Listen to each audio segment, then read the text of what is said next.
વર્ષોથી ગૂંચવાયેલા સરીગામના ભીલાડ રેલવે અંડરપાસના પ્રશ્નને ઉકેલવા નવા ચૂંટાયેલા તાલુકા પંચાયતના સભ્યોએ તેમની ટીમ સાથે સ્થળ નિરીક્ષણ કર્યું હતું।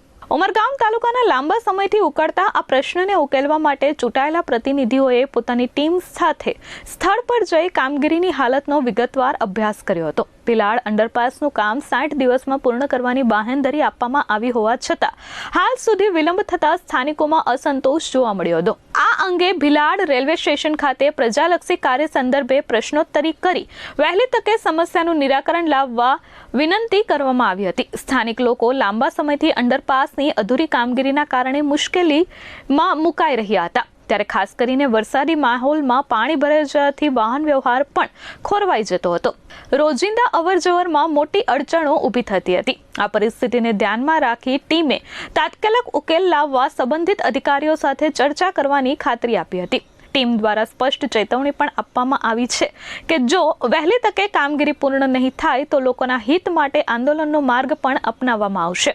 આ પ્રસંગે નવા ચૂંટાયેલા તાલુકા પંચાયત સભ્ય રાકેશભાઈ રાય, જિલ્લા પંચાયત સભ્ય નૂતનબેન ભંડારી, તાલુકા પંચાયત સભ્ય અરવિંદભાઈ બોબા અને મનોજભાઈ કડુ ઉપસ્થિત રહ્યા હતા અને કામગીરીનું નિરીક્ષણ કર્યું હતું।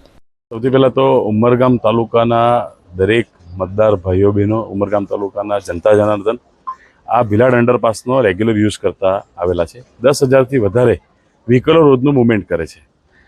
10 ફેબ્રુઆરીના રોજથી આ અંડરપાસ બંધ કરવામાં આવ્યો અને એમ કહેવામાં આવ્યું કે 60 દિવસની અંદર અંડરપાસ આપણે બનાવીને તૈયાર કરી નાખશું।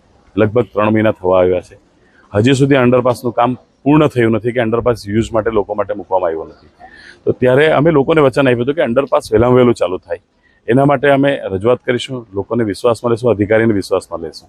ત્યારે આજે અમે સ્થળ વિઝિટ કરી છે અને થોડુંક કામ બાકી છે, લગભગ 20% જેટલું કામો પેન્ડિંગ દેખાય છે। અમે ત્યાંના એન્જિનિયરને, વેસ્ટર્ન રેલવેના એન્જિનિયરને પણ મળ્યા, DFCCના એન્જિનિયર પણ પડ્યા, સાથે સ્ટેશન માસ્ટરને પણ અત્યારે મુલાકાત કરી। એમને આગ્રહ એમ કર્યો છે કે 30 મે સુધી કોઈપણ સંજોગમાં આ અંડરપાસ ચાલુ થવો જોઈએ।